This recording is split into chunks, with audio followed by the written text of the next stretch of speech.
Welcome back to Paper Mountains Podcast. We have another episode here, and it's going to just be me and Morgan talking again.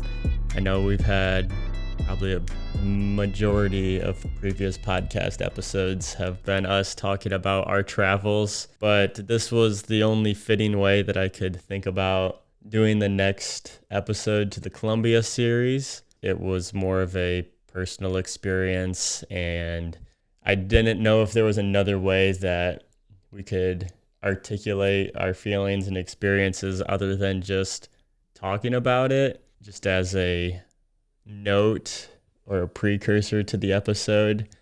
I didn't want it to come across as a way of like virtuous. I don't want to seem like virtuous or like signaling that, oh, we did this amazing thing and we should be praised for it. I wanted to make this video in a way of more showcasing our experience and our thoughts taken away from it, and then highlighting the organization that we volunteered with, Sueños y Huellas, to elevate them, help get some more exposure and the realities of Medellín, Colombia, and just talk about our experience so in a more of a real, nuanced way.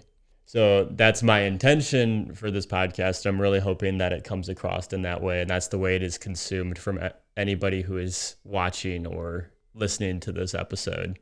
So with that long introduction out of the way, we're going to talk about our experiences, everything that led up to this, to us volunteering in Medellín, and just our thoughts on it now, a few months after the experience, because I am far behind on the video series, as everybody knows.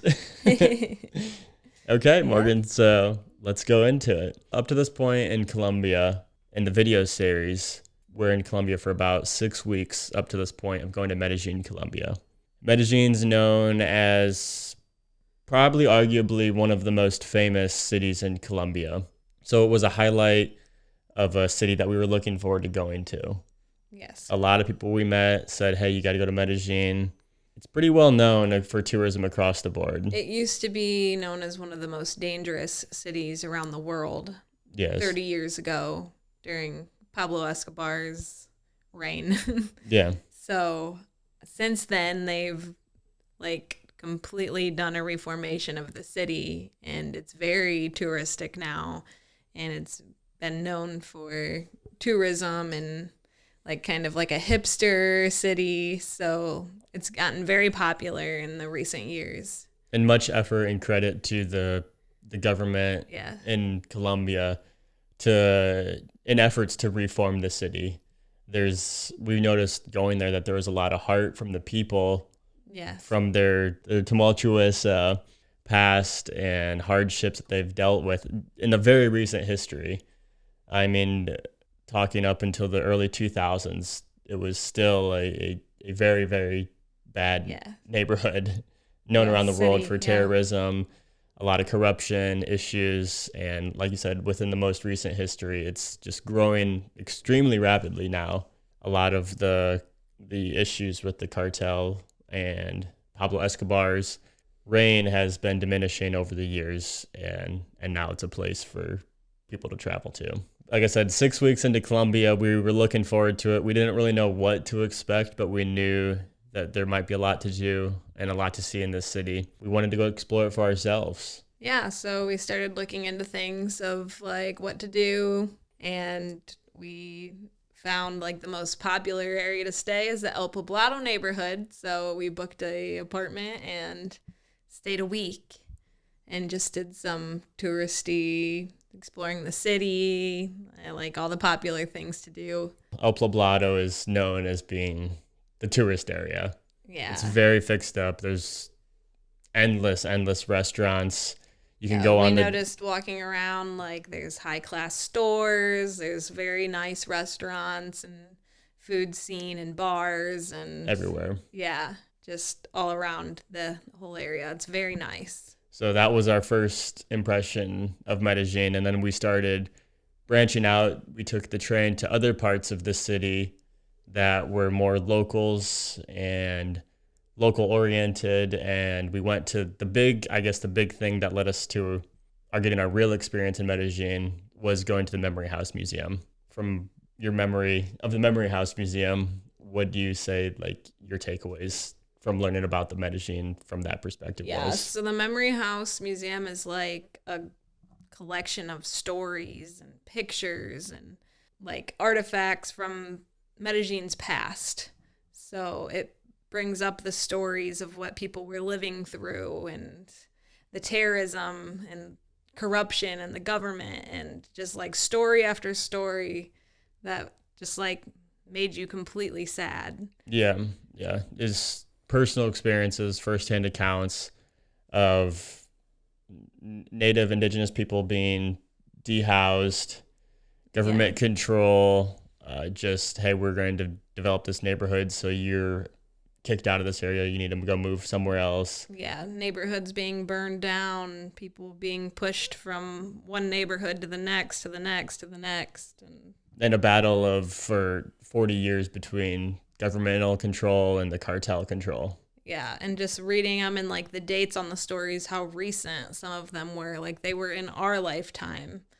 So it felt super like close, and we realized how like everybody we were meeting in Medellin remembers this stuff happening. And lived through it. Yeah. The workers, the restaurant workers, the taxi drivers, and just everybody you encountered, were our age or older.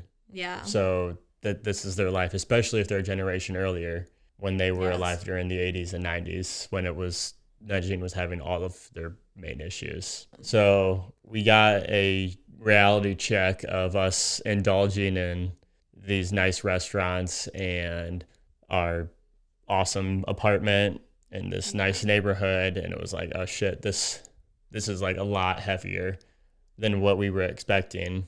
And then shortly after going to the museum and kind of having that everything thrown at us in a few hours of walking through there and reading everything, we took the cable car. Yeah, one of the main things to do if you're looking up things to do in Medellin, take the cable car above the city and you get a great view, it says, and you go up to like a park where you can do some hiking. Yeah. So what we thought was going to be a lighthearted excursion of through the city and taking a cable car up above the whole city, up the mountaintops, because all of Medellin's, just like Bogota, is surrounded in the Andes Mountains, and it's kind of like it's an old caldera from an ancient volcano of some capacity. So you have this little valley surrounded by a big range of mountains.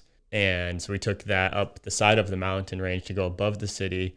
And what we thought was just, hey, let's just go hiking around some parks for the whole day, get out of the city limits and see some wilderness. And that turned into another reality check for us. Do you remember like overlooking of what we thought? Like where you get on the cable car at, you have to go up into a neighborhood that's, you can see visibly very impoverished. So we go up, we go get our tickets for the cable car, and then we're just above it all. And we're just like seeing how big the problem really is. Like, yes, the city's growing and becoming better, but there's still so much poverty and just left over. I don't know. Yeah, like, people who are getting left behind on the economic development. Yes. There's millions of people that live here.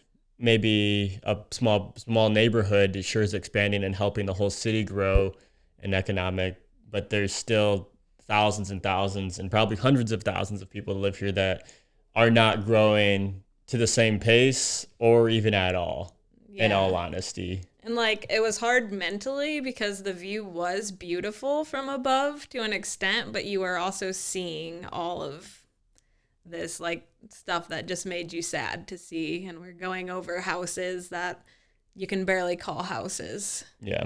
And then we just were kind of like talking like, what are we doing here?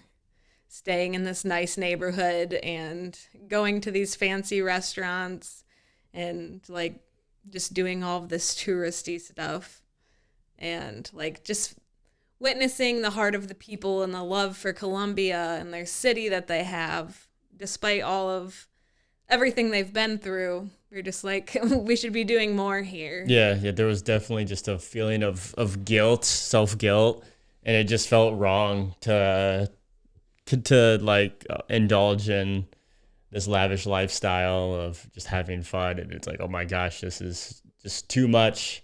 Yeah. Where it felt like we should be more involved with the city and try to appreciate what we have, and then try to be more involved on a real level, where this is when we saw it out. We went back to our hotel, and we decided that we wanted to try to figure out how can we get involved in the right way, because it was hard. It wasn't like an easy thing for us to figure out, like what's the right thing for us to do here while we're here. Like, how can we help for real, not just like pat ourselves on the back because we did a nice deed for somebody. Yeah. So we were doing quite a bit of research, right? I mean, we were looking on Google, and we found multiple things, and some things didn't quite make sense for us to try to do, and other things was like, I don't know if this is like the right organization, because because there is organizations that, aren't the best. You don't know if they're managed correctly or properly, or what your experience is going to be like. And then we came across the Sueños y Huellas. Yeah, which means dreams and footprints. And we did a little research into it. It's an organization that works with children from impoverished homes and bad situations, and they come there before and after school, and they work with the children. They also work with women who come from backgrounds of abuse and all kinds of other things, where they donate food to communities. And we felt that it was the right place. Yeah, it seemed right. There was enough information online as well, where we could kind of understand, like, not that there wasn't other organizations that were probably great for volunteering, but there just wasn't stuff to read and understand about what did they do, and then what role would I actually play.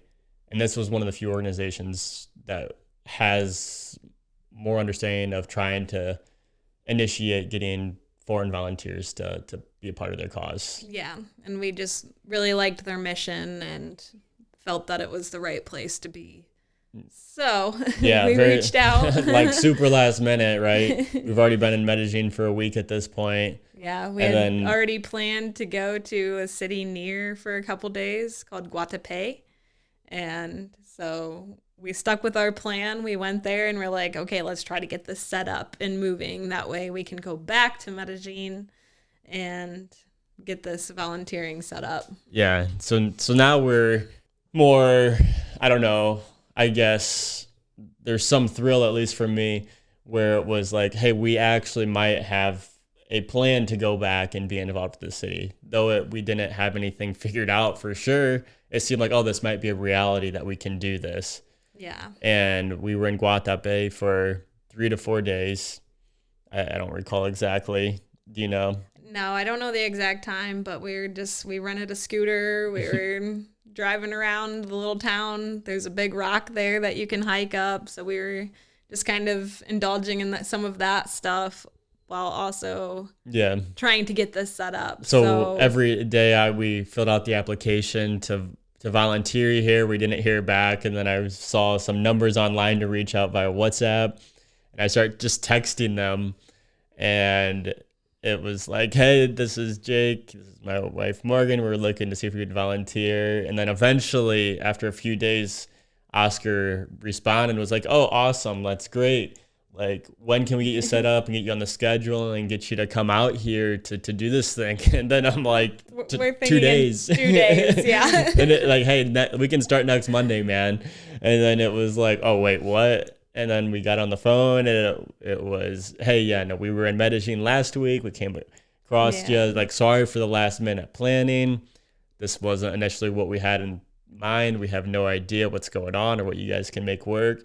It was like, but we're going to come back to Medellin after we leave Guatape Monday. And we're hoping to get this set up and do this. And then so can we start volunteering on Monday? And they were super accommodating and like ready, like, okay, we don't normally do it this fast, but let's get you guys in here. Yeah, because other more proactive people plan these things out months in advance and give them notices of, hey, I'm coming to Colombia for this intention, and I'm coming here on these dates and this dates, and I want to be a part of it. And we're just like, hey, let's try to make this work and do this for a few weeks starting Monday. And then it was like, yeah, let's go. And it was like, oh, crazy. This is going to work out for us. And we can try being a part of this. We went back to Medellin, and they helped us set up everything where we're going to stay with the organization. Yeah, they actually have a volunteer house where they house you and you can stay there, which is great because you're also staying in more of a local neighborhood too, near the foundation. Mm-hmm. And it just worked out very well. Yeah, so it was, hey, show up to this address. We got out of the taxi. We were wandering out with our backpacks trying to figure out where we stay. And it was, all right, let's go. And we didn't know who we were meeting or what we were even getting ourselves into fully for a commitment yet for the next couple of weeks. And all in all, to fast forward, the experience was incredible. And the people couldn't have been better. It was a fascinating, eye-opening time, and really what we were looking for to feel more privilege and acceptance of being there, to learn about the city, to be grateful for our experience, and also, hey, now I feel like I don't know if deserving is the right word, but able to connect to the city on a deeper level. Yeah, absolutely. We saw like more of a real side of Medellin. I definitely feel like than being in El Poblado. Thinking back on that experience, that didn't even feel like the same city at all. No, not even close. It was night and day. Yeah. Before we get into talking about like what we did and our experience there, I want to give a big shout out to everybody that we met that was extremely accommodating and welcoming for us into their homes and to be a part of their project and everything. So like, just complete thank you to Oscar for help setting us up and helping translate with our poor Spanish. He speaks wonderful English and helped with that communication piece for us. Andrea, Lorena, Giovanni, Tatiana, and just everybody a part of the organization. It was so incredible to be welcomed and feel part of their family. There wasn't a person there that wasn't wonderful and ready to accept us with open arms and figure out what we needed to feel comfortable there and just help us out. So it was a beautiful experience from the beginning, just showing up there and everybody being so welcoming and heartwarming. So yeah. And the kids. Yeah, for sure. The kids 100%. Were instantly like so loving and welcoming to us. Yeah. Do you want to talk about our experience on the day-to-day activities that we were a part of, and maybe if someone else watching this or listening of like if they're like piquing their interest of how they might want to involve with Medellin, what we did and what role they might play if someone else is seeking this opportunity out? Yeah, absolutely. So actually with us coming there kind of last minute, it was a little bit of a different experience because our first week was normal. All of the children were at the foundation. And then the next week they were on vacation for Holy Week, like it would be our Easter. Yeah. And anyways, so you work with you come in and you work with the children, and you actually get to do some of your own activities with the children. You can plan a day out, which can be whatever you feel comfortable with, whether it's teaching English, or we did Easter activities with them to teach different traditions from around the world, our United States traditions, because it was different from what they do to celebrate in Colombia. And just spending the day and being in like a positive role model there for the children. And like I said, they instantly just warm right up to you and love having you there. And even though most of the children don't speak any English and our Spanish was not very good, they find ways to communicate with you and you find ways to communicate with them. And it's just... Yeah, not even just communicate, developing a connection in such a fast manner of just only being there for a few weeks. And it was like, it was hard to leave almost because it's like, it's this human connection that you can develop, and sympathy and understanding is like, is impossible to describe.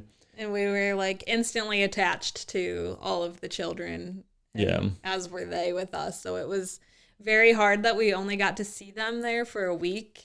Mm-hmm. And our second week was great too, but like just knowing that they were going on vacation the next week and they were sad that they weren't going to see us again and we were sad. Yeah. But it's just a very positive experience being able to work with these children. Yes, and like you said earlier, it was these kids have extremely tough home lives. They've been subjected to whatever issue of just having a impoverished. They're not having food on the table when they go home, or lack of parents in the house, or home life, whatever. Yeah, exposed to drugs, yeah. whatever. You know, we don't need to go into all the details of whatever personal situations people were in, but it just made it that much more hard because it's like nobody should have to be subjected to that experience, and especially kids. I mean, these kids were 10 years old. Yeah, beautiful, innocent little children.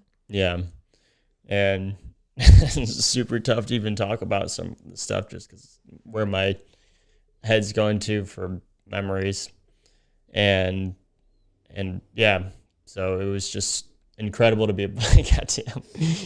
I wasn't expecting to get emotional about it, but just start thinking about everything.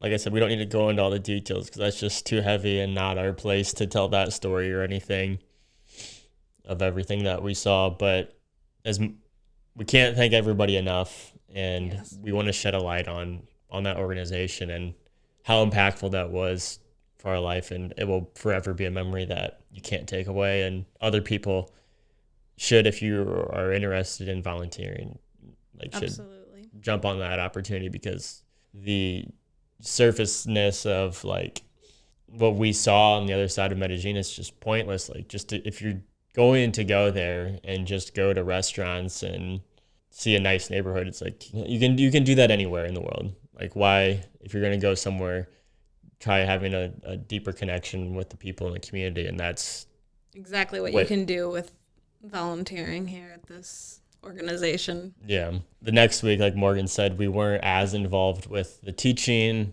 and we were communicating with the kids and helping them on their school activities. We were more involved on a broader organizational level of doing random things.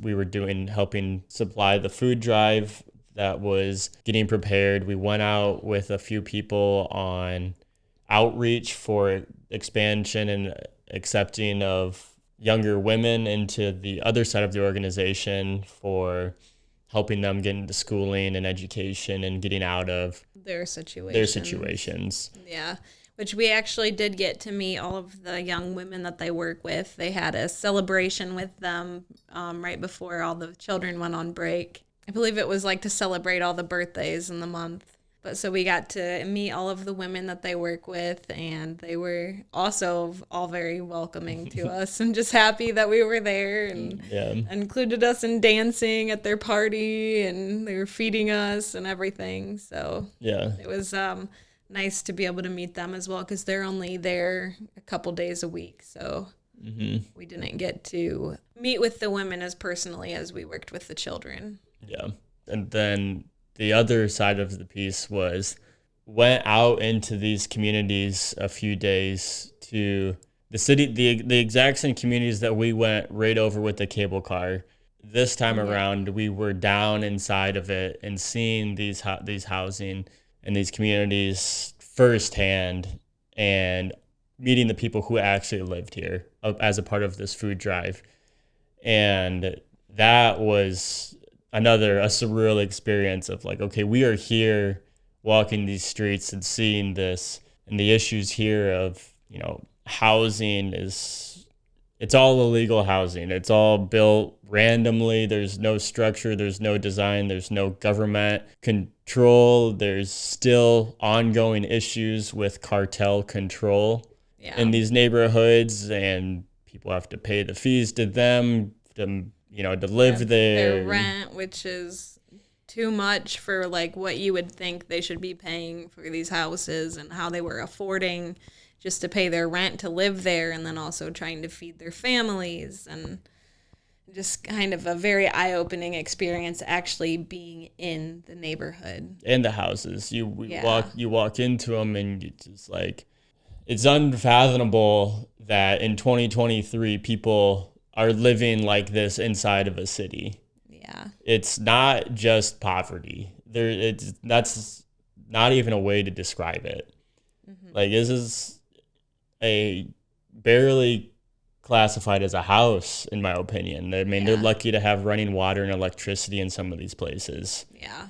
And it's like just so messed up, and that people are living like this and they don't know how to get out. And like, that's the biggest issue with, I think, outside perspective and coming from a place of privilege, and people not understanding how difficult it is for people to get out of these situations.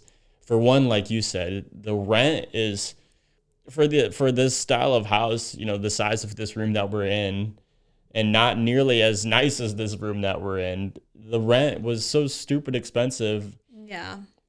And just with the geography of Medellin, of this specific city, they're miles outside of the city center. They're so disconnected from the actual city, and they're up the side of a mountain. So roads are hard enough to be even built up here. So some of the housing doesn't even have transportation access.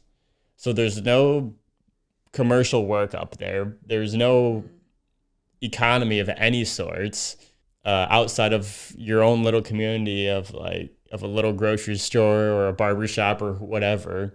And so they're already geographically disconnected from even being able to work easy or effectively. You would have to travel an hour or 2 hours just to get to the city to work your job, whether that be by foot or walking down or finding a place to where there's actually a bus stop. And then how is somebody supposed to do this when they just have $0? Yeah, exactly. When you see this thing, when you see this in person, you realize that this isn't like a choice, which is an absurd thing to say, or like, it's just like, well, why don't you just get a job or just get out of this? And it's like, oh my gosh, like, it's not that simple. Yeah. These people are families. They're trying to raise kids. They're trying to just make rent and not get kicked out and be homeless. And then X, Y, Z, whatever reason it is, it's so hard. And like, even just volunteering and giving food out and doesn't even seem like enough. Right. We're handing them food that lasts a couple weeks. What do they do after that? It's just a cycle. I don't want to talk about too much of the issues that we saw with the cartel ownership of the city or the neighborhoods like that. Like, again, that's not our place to explain that situation, because I don't even know if I fully understand the living conditions and how that all works politically. But I do want to talk about, if you want to go into a little more detail of the one experience I went into with the Venezuelans household.